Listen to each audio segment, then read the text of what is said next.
বর্তমানে আবরাম খান জয়ের ঘুরতে যাওয়ার একমাত্র সঙ্গী হচ্ছে তার মা অপু বিশ্বাস। সে বর্তমান সময়ে তার বাবা শাকিব খানকে অনেকটাই মিস করে, কারণ শাকিব আগের মতো আর ছেলে জয়কে সময় দিচ্ছে না। প্রিয় ভিউয়ার্স, এই বিষয় নিয়ে বিস্তারিত জানতে ভিডিওটি না টেনে সম্পূর্ণ দেখতে থাকুন।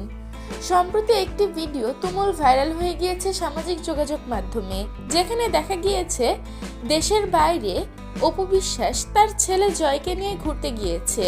সেখানে তারা দুজনে একসাথে অনেক খুনসুটি করছে।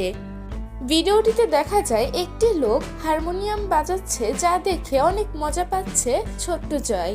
তার আনন্দে মুখটা ভরে উঠেছে। তাদের সাথে দেশের বাইরে গিয়েছিল কোরিওগ্রাফার মাহফুজ কাদিরি এবং অপু বিশ্বাস, সাথে ছিল এই ছোট্ট জয়। জয়ের মন খারাপ থাকলে অপু বিশ্বাস জয়কে নিয়ে ঘুরতে বের হয়ে যায়। জয়কে সময় দেওয়ার জন্য বড় বড় ট্যুরে যায়।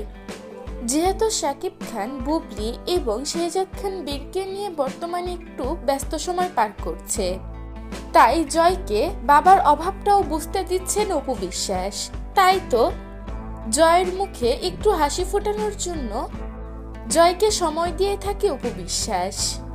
অপু বিশ্বাস তো এর আগেও বলেছে যে আমার কাজ পড়ে, আমার ছেলে সবার আগে, আমার ছেলের ভালো মন্দটা আমি সবার আগে দেখব। প্রিয় ভিউয়ার্স, এ বিষয়ে আপনার কি মন্তব্য তা জানিয়ে দিবেন আমাদের কমেন্ট বক্সে।